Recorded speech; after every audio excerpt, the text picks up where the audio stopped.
واقعہ کربلا تاریخ کا دردناک واقعہ ہے۔ یہ اقتدار کی جنگ نہیں تھی، اقدار کی جنگ تھی۔ دو شخصیتوں کی لڑائی نہیں تھی، دو نظریات کا ٹکراؤ تھا۔ یہ حق اور باطل کا معرکہ تھا۔ یزید ظلم کا استعارہ ہے، حسین ابن علی امن کی علامت ہے۔ یزید جبر کا پتلا ہے، حسین صبر کا پیکر ہے۔ یزید اپنی بدطینت فطرت اور اپنی طبع ناہموار کے باعث دنیا پر ذلت و رسوائی، ظلم، جبر، جور و زیادتی کی علامت بن کے ابھرا، اور حسین ابن علی رضی اللہ تعالی عنہ حق و صداقت کا نشان بن کے ابھرا۔ کربلا کے تپتے ہوئے ریگزار میں حسینی اور یزیدی دو کردار سامنے آتے ہیں۔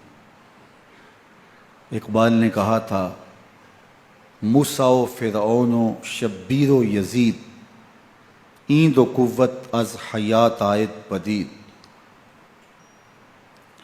زندہ حق از قوت شبیری است، باطل آخر داغ حسرت میری است، سرخ رو عشق غیور از خون او، شوخی ای مصرع از مضمون او، تا قیامت قطع استبداد کر، موج خون او چمن ایجاد کر۔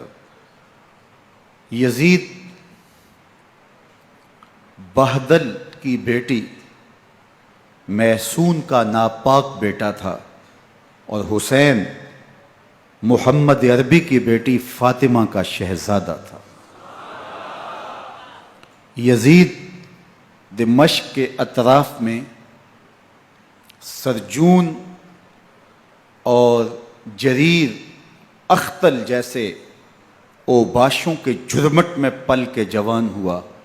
حسین کے گھر کا دروازہ مسجد نبوی کے اندر کھلتا تھا۔ یزید نشے میں دھت ہو کر کے نمازیں چھوڑ دیتا تھا۔ حسین کی کربلا کے اندر بھی نماز تہجد قضا نہیں ہوئی۔ یزید ظلم کا دوسرا نام ہے، حسین امن کی علامت ہے۔ یزید نے زندگی میں ایک مرتبہ حج کیا اور شراب کے مٹکے ساتھ لے کے آیا، اور اختل اور دیگر گویوں اور مغنیوں کو اپنے ساتھ رکھا تاکہ سفر آسانی سے کٹے۔ حسین ابن علی نے 25 حج سواری ہونے کے باوجود پیدل کیے۔ یزید حج بیت اللہ کے بعد مدینہ المنورہ آیا اور شراب کی ایک مجلس بپا کی۔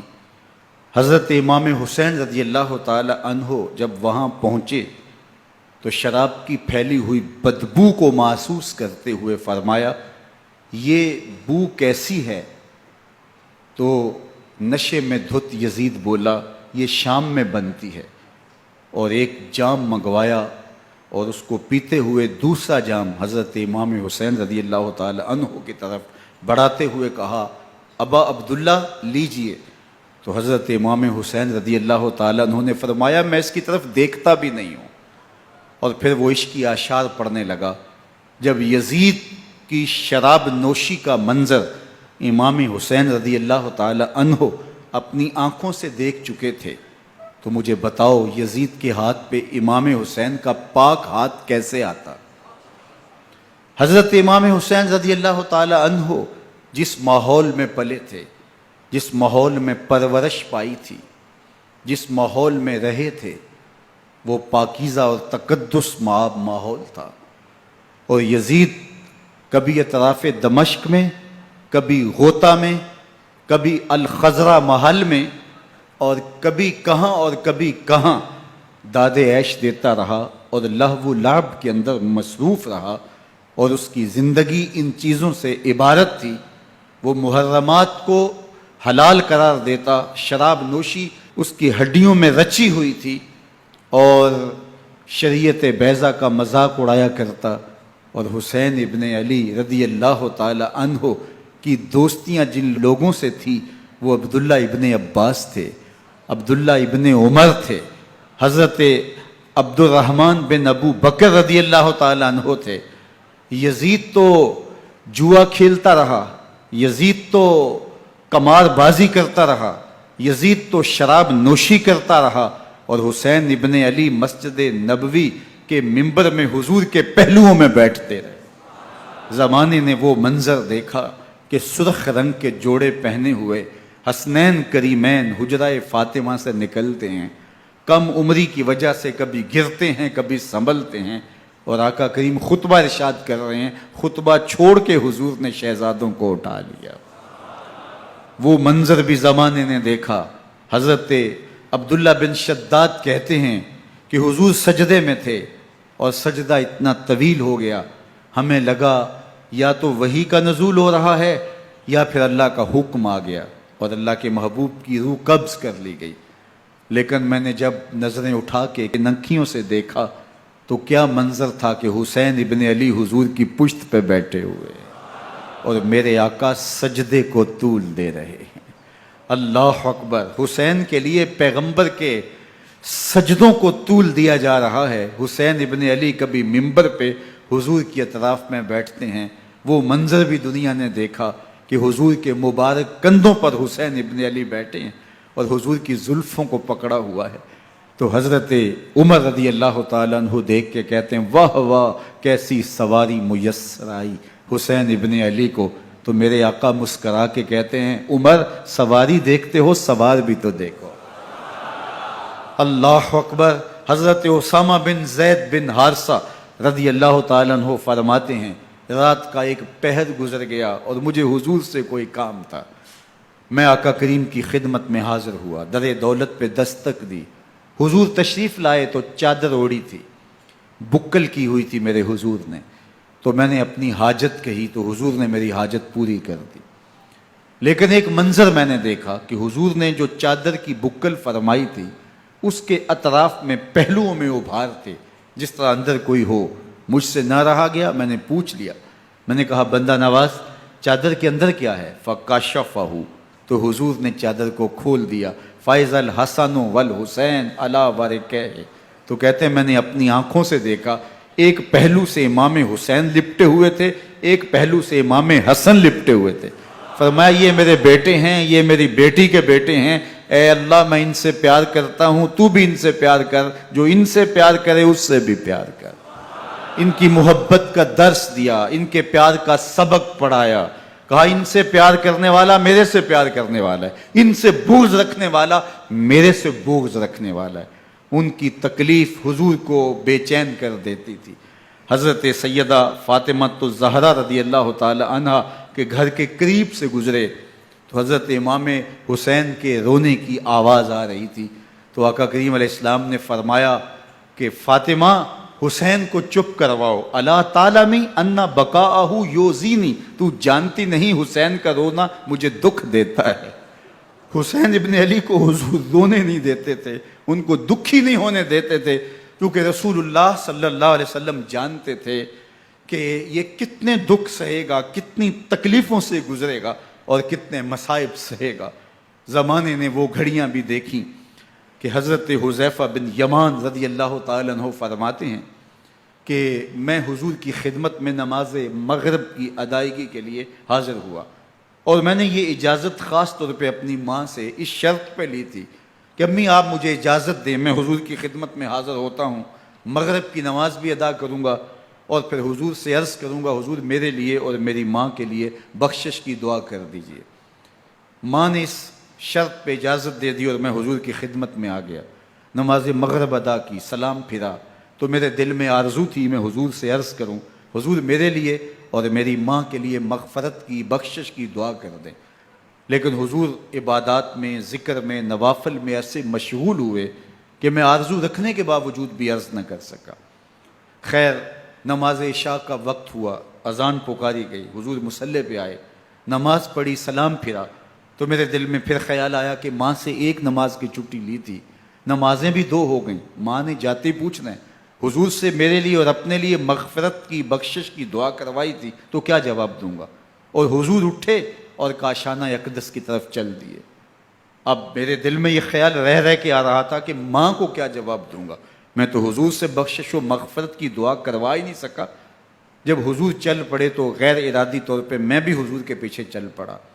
چلنے میں تھوڑی سی رفتار تیز ہو گئی، جس سے قدموں کی آہٹ پیدا ہوئی، تو جب آواز پیدا ہوئی تو حضور نے رخ پھیرے بغیر فرمایا من ھذا، میرے پیچھے پیچھے کون آ رہا ہے؟ پھر خود ہی کہا حذیفہ تو نہیں؟ تو میرا دل دھڑک رہا تھا، قلت نعم، میں نے کہا جی حضور میں حذیفہ ہوں۔ فرمایا ما حاجتک غفر اللہ لک ولامک، کیا کام ہے؟ اللہ تجھے بھی بخش دے، تیری ماں کو بھی بخش دے۔ اب جو کام تھا وہ جنبش لب سے پہلے ہی ہو گیا، یہاں تو لفظوں کا سہارا بھی نہیں لینا پڑتا، وہ بند لبوں کی بولیاں بھی سنتے ہیں۔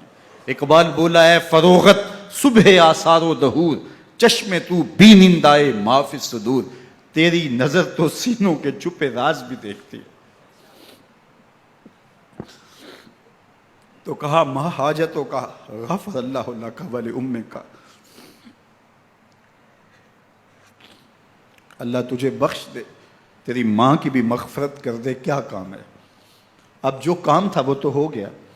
تو میرے حضور نے ارشاد فرمایا حذیفہ سنو، ابھی ایک فرشتہ آیا ہے جو اس سے قبل دھرتی پر پہلے کبھی نہیں آیا، آج پہلی مرتبہ اللہ سے اجازت لے کے 2 کام کرنے آیا ہے، ایک تو مجھے سلام کرنے آیا ہے اور دوسرا خوشخبری دینے آیا ہے کہ آپ کی بیٹی فاطمہ جنتی عورتوں کی سردار ہے اور حسن اور حسین جنتی جوانوں کے سردار۔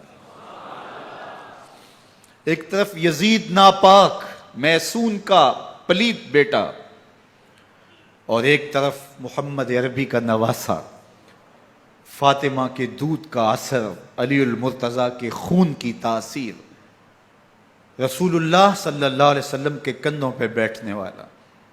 ایک دن حضور نے امام حسین رضی اللہ تعالیٰ عنہ کے ہاتھ پکڑ لیے اور ان کے پاؤں اپنے پاؤں پہ رکھے اور پھر فرمایا بیٹے آگے بڑھو، اور ان کے پاؤں حضور کی پنڈلیوں پہ آئے، پھر کہا بیٹے اور آگے بڑھو، حتیٰ کہ ان کے پاؤں حضور کی رانوں پہ آئے، پھر فرمایا بیٹا اور آگے بڑھو، تو ان کے پاؤں حضور کے مبارک بطن اقدس پہ آئے، پھر بازوؤں کو کھینچ کے اپنے قریب کیا اور حسین ابن علی کے منہ میں اپنی زبان رکھ دی، اور وہ اس طرح چوس رہے تھے جس طرح کھجور چوسی جاتی ہے۔ تو اللہ کے محبوب علیہ السلام نے حسین ابن علی کو اپنی زبان کا لعاب دہن دے کر کے، وہ شیر رحمت دے کر کے، وہ کوثر و تسلیم سے پاکیزہ تر آب رحمت عطا کر کے ان کی ہمیشہ کے لیے پیاس بجھا دی، تاکہ کل کربلا کے تپتے ہوئے ریگزار میں حسین ابن علی کو پیاس کی شدت تنگ نہ کرے اور پائے استقلال میں لغزش نہ آنے پائے۔ ان نازوں سے پالے ہوئے حسین کو، ان محبتوں سے پالے ہوئے حسین ابن علی کو امتحان بھی اتنے بڑے درپیش تھے۔ یاری تیری سونا پر ازمیشاں تیریاں اگ، سونا پرکھیا جامدہ ہے نال اگاں دے لگ۔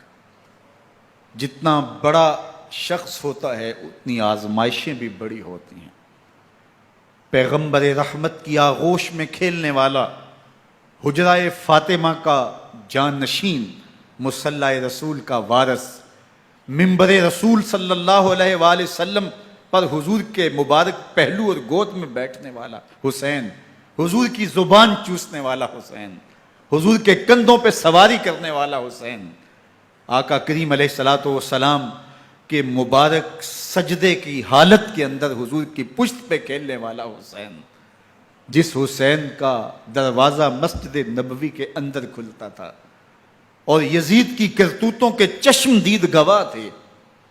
یزید جب تخت نشین ہوتا ہے تو اسے یہ فکر ہوتی ہے کہ امام حسین، عبداللہ بن زبیر، عبداللہ بن عمر، عبداللہ ابن عباس یہ میری بیعت کریں. اور وہ ولید بن عقبہ کو لکھتا ہے کہ ہر صورت میں ان کی بیعت لو، اور اگر بیعت نہ دیں تو سختی کرو. حضرت امام حسین رضی اللہ تعالی عنہ کو بلاوا آتا ہے کہ آپ کو دارالامارت میں گورنر ہاؤس میں بلایا جا رہا ہے. ولید بن عقبہ کا پیغام آپ کو پہنچتا ہے. آپ اس وقت فرماتے ہیں کہ اس وقت جو پیغام پہنچا ہے وہ کسی خطرے سے خالی نہیں ہے. تو کچھ سواروں کو ساتھ لیا، کہا تم دارالامارت کے باہر کھڑے رہنا، اگر میری آواز بلند ہوئی تو اندر آ جانا، ورنہ تم انتظار کرنا. آپ اندر گئے. ولید بن عقبہ نے مروان کو بھی بلایا تھا. مروان بن حکم یہ گورنر مدینہ ولید سے پہلے رہ چکا ہے، تو اس نے مشورہ دیا کہ سختی کی جائے. خیر ولید بن عقبہ نے کہا کہ یہ خط ہے، حضرت امیر معاویہ کا انتقال ہو گیا اور یزید تخت نشین ہوا ہے، لہٰذا وہ آپ سے بیعت کا مطالبہ کرتا ہے. تو حضرت امام حسین رضی اللہ تعالیٰ عنہ نے فرمایا کہ میرے جیسا شخص یوں چھپ کے بیعت نہیں کر سکتا.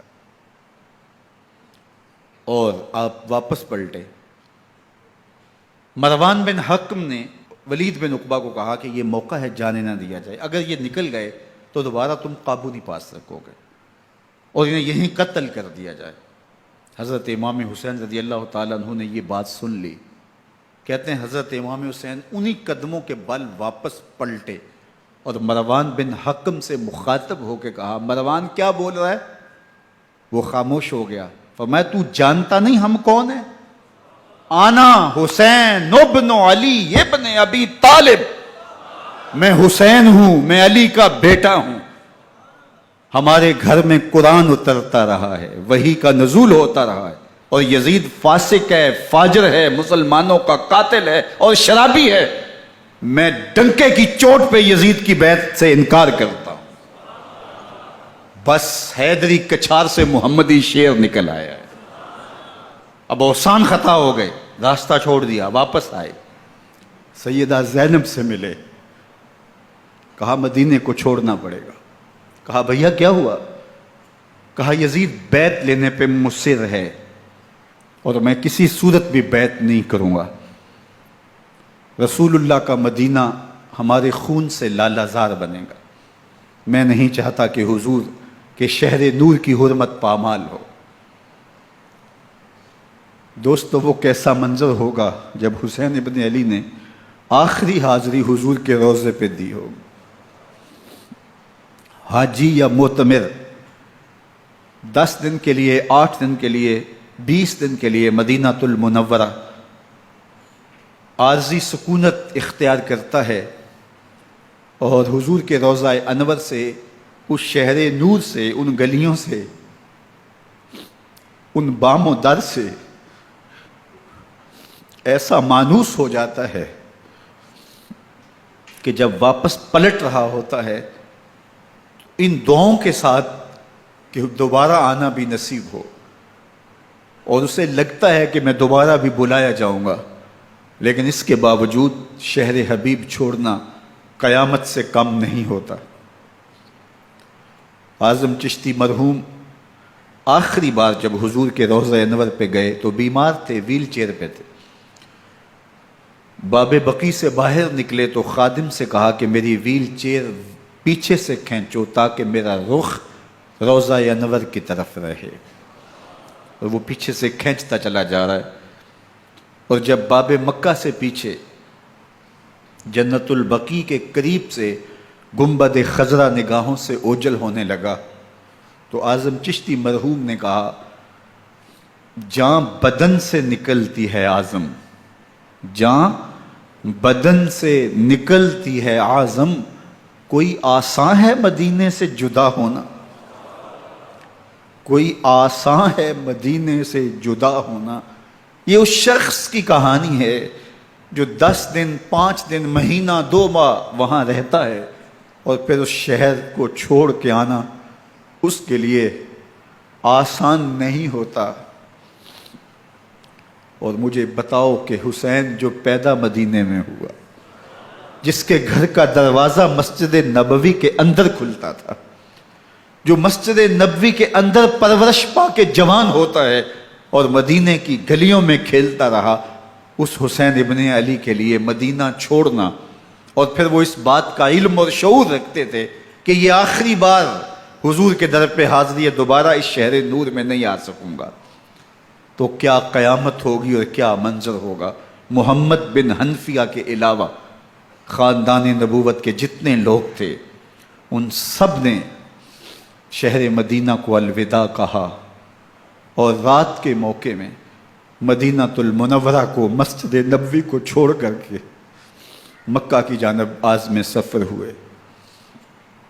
3 شعبان المعظم کو مکہ المکرمہ پہنچتے ہیں، ادھر کوفیوں کے خطوط آنے شروع ہو جاتے ہیں۔ حضرت امام حسین رضی اللہ تعالیٰ عنہ مسلم بن عقیل رضی اللہ تعالیٰ عنہ کو صورتحال معلوم کرنے کے لیے بھیج دیتے ہیں۔ 40,000 کوفی آپ کے ہاتھ پہ بیعت کر لیتے ہیں۔ ادھر 25 پیدل حج کرنے والے حضرت امام حسین 8 ذی الحج کو احرام باندھتے ہیں، لیکن آپ کو پتہ چلتا ہے کہ حاجیوں کے روپ میں قاتل چھپا دیے گئے، تو آپ اس احرام کو حج کی بجائے عمرے میں بدلتے ہیں اور کوفے کی جانب عازم سفر ہوتے ہیں۔ کائنات والو، ذرا سینے پہ ہاتھ رکھ کے دیکھو کہ یہ کتنا مشکل مرحلہ تھا۔ اس دین کی آبرو کو بچانے کے لیے حضرت امام حسین رضی اللہ تعالیٰ عنہ نے کتنا بڑا قدم اٹھایا۔ آپ کے بہی خواہ، دوست، احباب عبداللہ بن عمر یہ سارے روکتے ہیں، عبداللہ بن عباس کہتے ہیں حضرت نہ جائیے، الکوفی لا یوفی، کوفی کبھی وفا نہیں کرتے، آپ کے والد کو وہاں شہید کیا گیا، لیکن آپ ایک فرض کو نبھانے جا رہے ہیں۔ میرے غم گسارو، میرے مہربانوں، نہ روکو مجھ کو جانے دو، مجھے نانے کے دی کی ڈوبتی کشتی بچانے دو، میں جاتا ہوں کہ دنیا پر وفا کا نام رہ جائے، میں رہوں نہ رہوں پر عظمت اسلام رہ جائے۔ میں نہیں جاتا تو نبی کے گھر کی آن جاتی ہے، میں نہیں جاتا تو نبی کے گھر کی آن جاتی ہے، تمہارا دین جاتا ہے، میری غیرت ایمان جاتی ہے۔ حضرت امام حسین یہاں سے چلتے ہیں، ابھی راستے میں ہی پہنچتے ہیں کہ یہ خبر آتی ہے کہ کوفے والوں نے بے وفائی کر دی، حضرت مسلم بن عقیل رضی اللہ تعالیٰ عنہ کو شہید کر دیا گیا، نعمان بن بشیر معزول کر دیے گئے، ابن مرجانہ ابن زیاد وہاں متعین کر دیا گیا جو سخت گیر شخص تھا، اور اس نے لوگوں کو ڈرایا، دھمکایا، اور کوفے کے لوگوں کے دل بدل گئے اور وہ بیتیں توڑنے لگے۔ وہ منظر مسجد کوفہ کا کتنا دلگداز تھا، جب امام نماز کے لیے کھڑے ہوئے تو 40,000 لوگ آپ کے پیچھے تھا، جب سلام پھیرا اور امام نے دیکھا کہ پیچھے لوگ نہیں ہیں، پھر لوگوں نے اپنے دروازے بھی بند کر لیے۔ رات کی تنہائیاں ہیں اور حضرت مسلم بن عقیل کو کوئی پناہ دینے والا نہیں ہے، لوگوں نے دروازے بند کر لیے کہ کہیں ہمارے گھر میں نہ آ جائیں اور ہم مشقت اور حکومتی تشدد کا شکار نہ ہوں۔ کتنا دردناک لمحہ ہے حضرت مسلم بن عقیل رضی اللہ تعالیٰ عنہ پہ، اور پھر حضرت مسلم بن عقیل بے دردی سے شہید کر دیے جاتے ہیں۔ آپ ابھی راستے میں ہیں، یہ ساری کہانی پہنچتی ہے کہ حضرت مسلم شہید کر دیے گئے اور بے دردی سے شہید کر دیے گئے۔ وہ جنہوں نے خط لکھے تھے کہ ہم آپ کے ساتھ ہیں اور ہم منتظر ہیں، چشم برا ہیں، آپ کے قدموں کی چاپ سننے کے لیے بےتاب ہیں، آج انہوں نے بیتیں توڑ دی، 40,000 کوفی منحرف ہو گئے۔ مسجد کوفہ کا وہ منظر کس قدر روح کو تڑپا دینے والا تھا۔ ہم پچھلے سال عصر اور مغرب کے درمیان جب کوفہ پہنچے تو سورج ڈوبنے کے قریب تھا۔ میں نے اپنی زندگی میں اتنا اداس موسم کہیں نہیں دیکھا جتنا اداس موسم کوفے میں دیکھا۔ ایسے لگتا تھا جس طرح کوفے کی آب و ہوا آج بھی شرمندہ ہے۔ جو مسلم بن عقیل اور خاندان نبوت کے ساتھ اہل کوفہ نے کیا، حضرت امام حسین رضی اللہ تعالیٰ عنہ کو ان کے بہی خواہوں نے، اعزاء نے، اقربا نے، دوستوں نے، آوان و انصار نے، ساتھیوں نے کہا کہ حضرت حالات یکسر تبدیل ہو گئے، اب ہمیں مراجعت کر جانی چاہیے، واپس پلٹ جانا چاہیے۔ تو حضرت امام حسین کافی سوچ بچار میں رہے، پھر اس کے بعد آپ نے فیصلہ کیا کہ ہم آگے بڑھیں گے۔ دوستوں نے کہا کہ حضرت اگر آپ آگے بڑھیں گے تو ہمیں لگتا ہے کہ وہ آپ کے ساتھ سلوک اچھا نہیں کریں گے اور آپ بچوں کے سامنے پیاس سے شہید کر دیے جائیں گے۔ تو حضرت امام حسین رضی اللہ تعالیٰ عنہ نے وہاں ایک خطبہ ارشاد فرمایا کہ لوگو تم جو مجھے بتا رہے ہو مجھے اچھی طرح معلوم ہے، جو تم مجھے منظر پیش کر رہے ہو وہ میری نگاہوں میں ہے، اور جو کچھ ہونے والا ہے چشم تصور وہ منظر دیکھ رہی ہے۔ چونکہ حضرت امام حسین رضی اللہ تعالیٰ عنہ کی شہادت کی خبر حضرت امام حسین کے پیدا ہوتے ہی خاندان نبوت میں عام تھی۔ حضور علیہ الصلوۃ والسلام کو یہ بات جبریل امین نے آ کے بتائی تھی جب حسین ابن علی کے ساتھ حضور محبت کا اظہار کر رہے تھے، تو یہ جبریل امین نے آ کے کہا تھا حضور آپ کا یہ بیٹا ارض طف میں شہید کر دیا جائے گا، اور کربلا کی مٹی لا کے حضور کو دی اور ام سلمہ کو حضور نے عطا کر دی۔ حضرت ام سلمہ کہتی ہیں کہ ایک دن میں سوئی تو خواب دیکھا کہ حضور کے مبارک بال بکھرے ہوئے ہیں اور سخت پریشان ہیں، تو میں نے کہا کہ حضور آپ کی یہ کیا حالت ہے؟ وَبِيَدِهِ قَارُورَةٌ، اور حضور کے ہاتھ میں ایک شیشی ہے، فِيهَا دَمٌ، جس کے اندر خون ہے۔ تو میں نے کہا حضور یہ کیا؟ فرمایا میں قتل گاہ حسین سے آ رہا ہوں اور یہ حسین ابن علی کا خون ہے۔ تو کہا 10 محرم کا دن تھا، دوپہر کا یہ منظر تھا، میں کیلولہ کر کے اٹھی، جب میں نے دیکھا تو وہ شیشی جس میں کربلا کی مٹی رکھی تھی وہ خون بن چکی تھی۔ تو یہ خبر پہلے دی گئی تھی، یہ بتا دیا گیا تھا۔ فرمایا میرے دوستو جو تم مجھے بتاتے ہو میں اس سے بے خبر نہیں ہوں، یہ سب کچھ ہونے والا ہے، لیکن اس کے باوجود میں کیوں جا رہا ہوں؟ تو آپ کا ایک تاریخ ساز جملہ ہے جو کربلا کے فلسفے کو ہمارے سامنے رکھتا ہے کہ یہ اتنا بڑا امتحان کیوں دیا۔ حضرت امام حسین رضی اللہ تعالیٰ عنہ نے فرمایا وَلَكُمْ فِي أُسْوَةٌ، میں اس لیے جا رہا ہوں قیامت تک ظلم، جبر اور ناانصافی کے خلاف کھڑے ہونے والوں کے لیے کوئی نمونہ تو ہو۔ میری زندگی قیامت تک ظلم، جبر اور استحصالی نظام کے خلاف کھڑے ہونے والوں کے لیے نمونہ ہے۔ تو حضرت امام حسین رضی اللہ تعالیٰ عنہ نے حق اور باطل کے درمیان ایک سرخ لکیر کھینچ دی اپنے خون سے۔ اب حق اور باطل کا امتیاز کرنا مشکل نہیں ہے، کوئی باطل پہ اڑا رہے تو الگ بات ہے، لیکن امتیاز کرنا مشکل نہیں ہے۔ حدود بالکل واضح کر دیں۔ اقبال نے یہاں کتنی خوبصورتی کے ساتھ اس مضمون کو نبھایا۔ سرخ رو عشق غیور از خون او، شوخی این مصرع از مضمون او، تا قیامت قطع استبداد کر، موج خون او چمن ایجاد کر۔ ایک جہاں آباد کر دیا، حق اور باطل کی راہیں اجال دی۔ اب لوگوں کو یزید کا چہرہ پہچاننے میں دیر نہیں لگتی، وقت کے ہر یزید کا چہرہ آسانی سے پہچانا جا سکتا ہے۔ یہ معرفت زمانے کو کروائی کس نے؟ حسین ابن علی نے کروائی رضی اللہ تعالی عنہ۔ تو حضرت امام حسین نے فرمایا کہ جو میرے ساتھ ہونے والا ہے میں اچھی طرح جانتا ہوں، لیکن میں اس کے باوجود آگے بڑھوں گا۔ پھر بڑھے اور کربلا میں جا کے خیمہ زن ہو گئے۔ 7 محرم کو پانی بند کر دیا گیا، پانی بند ہوا تو کھانا بھی میسر نہیں تھا، لیکن ذکر پانی کا ہوتا ہے اس لیے کہ کھانے کے بغیر انسان کئی دن کاٹ لیتا ہے، لیکن پانی کے بغیر گزر نہیں ہوتی۔ تو فرات کی نہر سامنے اپنی موجوں کے ساتھ چمک رہی ہے، لیکن ایک قطرہ آب بھی آل رسول کو نہیں دیا جا رہا۔ کائنات کے اندر ایسے انوکھے امتحان بھی ہوتے ہیں، وارث ہوں ساقی کوثر کے، مالک ہوں حوض کوثر کے، اور بیٹے ہوں ساقی کوثر کے، اور آج ایک بوند پانی کی بھی میسر نہ ہو۔ صبر کا امتحان ہے، عزیمت کا امتحان ہے۔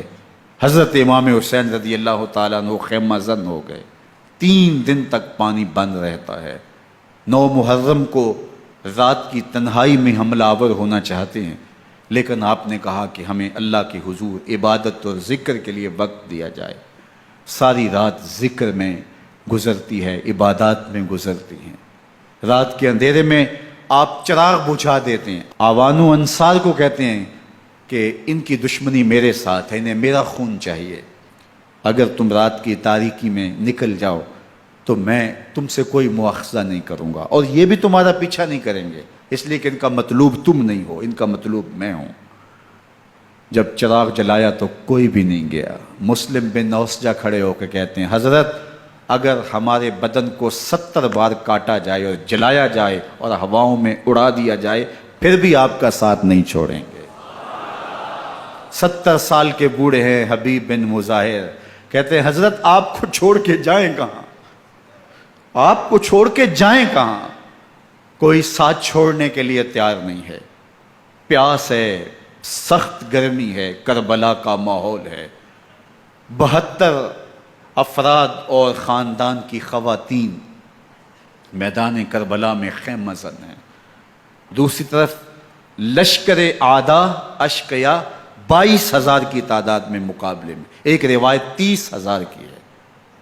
ان صرف 72 پیاسے لوگوں کے لیے اتنے لوگوں کو جمع کرنے کا مقصد خوف زدہ کرنا تھا۔ شرط ہے کہ یزید کی بیعت کر لیں، محاصرے توڑ دیں گے، پانی دستیاب ہوگا، اعزاز و اکرام سے نوازا جائے گا، خزانوں کے منہ کھول دیے جائیں گے۔ لیکن حسین ابن علی کہتے تھے سب کچھ لٹ جائے گا، باطل کے ہاتھ پہ ہاتھ نہیں رکھوں گا۔ اللہ اکبر۔ اب صبح طلوع ہوتی ہے، عاشور کا دن چڑھتا ہے، سورج اپنی پوری تمازت کے ساتھ گرمی برسا رہا ہے۔ آج خاندان نبوت کا امتحان زمانے نے دیکھنا ہے۔ رسول اللہ کا لعاب چوسنے والا اس کے صبر کا آج امتحان ہے۔ حضور کے کندھوں پہ کھیلنے والے حسین کا آج امتحان ہے۔ اللہ اکبر۔ حسین ابن علی تمام حجت کرتے ہیں میں نے تمہارا کچھ نہیں بگاڑا، میں نے کسی کا خون نہیں کیا، میں نے کوئی زیادتی نہیں کی، تم کیوں میرے قتل کے در پہ ہو؟ تم جانتے نہیں میں کون ہوں؟ میں تمہارے نبی کا نواسا ہوں، رسول اللہ صلی اللہ علیہ وآلہ وسلم کے کندھوں پہ کھیلتا رہا ہوں، حضور کا لعاب چوستا رہا ہوں، اور میں بوسہ گاہ رسول صلی اللہ علیہ وآلہ وسلم ہوں۔ لیکن ان اشقیاء کے دل پر کوئی چیز اثر انداز نہیں ہوتی۔ ایک ہور ہے، اللہ اس کے دل میں نرمی ڈالتا ہے۔ پہلے تو امام حسین کو گھیر کے لے کر کے آتا ہے، لیکن بعد میں وہ قافلہ یزید سے قافلہ حسین کی طرف آ جاتا ہے۔ امام حسین فرماتے ہیں تو دنیا میں بھی ہور ہے، آخرت میں بھی ہور ہے، آزادی مل جاتی ہے۔ باقی 22,000 کا لشکر جرار امام حسین کے قتل کے در پہ ہے۔ پھر تاریخ نے خاندان نبوت کا وہ انوکھا امتحان دیکھا۔ حضرت امام حسین کے بچے بالخصوص خواتین پیاس کی شدت میں حلق خشک ہیں۔ حضرت سکینہ تڑپ کے اپنے باپ سے کہتی ہیں کہ مجھے 6 ماہ کے علی اصغر کی پیاس نہیں دیکھی جا رہی۔ بچے کو ہاتھوں پہ اٹھاتے ہیں اور نہر فرات کے کنارے پہنچ کے فرماتے ہیں اشقیاء سے مخاطب ہو کے تمہارا معاملہ میرے ساتھ ہے، اس 6 ماہ کے بچے نے تمہارا کچھ نہیں بگاڑا، اور چلو بھر کے اس کا حلق سیراب کرنا چاہتے ہیں۔ ایک 2 شاخہ تیر آتا ہے جو حضرت علی اصغر کے گلے کو چیر دیتا ہے۔ راوی لکھتے ہیں کہ وہ عام تیر نہیں تھا، جانوروں کو شکار کرنے کے لیے جو بڑے تیر ہوتے ہیں وہ 2 شاخہ تیر تھا۔ وہ گردن کو کاٹ دیتا ہے، خون بہنے لگتا ہے، گردن لٹک جاتی ہے۔ حضرت امام حسین وہ بہتا ہوا خون اپنے چلو میں لیتے ہیں اور آسمان کی طرف اچھال کے کہتے ہیں مالک حسین کی یہ قربانی بھی قبول فرما۔ یہ تماشا لب بام نہیں ہے۔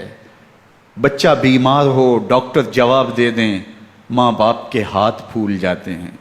زندگی کی سانسیں ابھی چل رہی ہوتی ہیں، لیکن ڈاکٹر کہے کہ یہ میرے بس کا روگ نہیں ہے، کہیں اور لے جاؤ، تو زندگی کا لف و نشر غیر مرتب ہو جاتا ہے۔ میں سلام پیش نہ کروں حسین ابن علی کو، 6 ماہ کا علی اصغر ہاتھوں میں دم توڑتا ہے، گردن لٹک جاتی ہے، خون بہہ رہا ہے۔ اب خیموں کی طرف بڑھ رہے ہیں لیکن زبان پہ شکایت نہیں ہے، کہتے ہیں مالک حسین کی یہ قربانی قبول کر لے۔ اب خیموں کی طرف آنا، شہر بانوں ام رباب سیدہ زینب حضرت سکینہ سلام اللہ علیہا کا سامنا کوئی آسان کام نہیں تھا، لیکن حسین ابن علی آتے ہیں، شہزادے کو یہاں خیموں کے قریب رکھ کے کہتے ہیں کہ یہ حوض کوثر سے سیراب ہو گیا ہے۔ اللہ اکبر، کوہرام مچ جاتا ہے خیموں کے اندر، کیا منظر ہوگا اور ان کو کن الفاظ کے پیرائے میں ڈھال کر کے ان کیفیات کو بیان کیا جا سکتا ہے جو اہل بیت کے خیموں کے اندر علی اصغر کی شہادت کے بعد کا منظر رقم ہو رہا ہوگا۔ اللہ اکبر، ادھر اشکیا آوازیں دے رہے ہیں، مبارزت کے لیے پکار رہے ہیں۔ زمانے نے پھر وہ منظر بھی دیکھا کہ جوان بیٹے کو 18 سال کی کمائی حضرت امام حسین میدان عمل میں بھیج رہے ہیں۔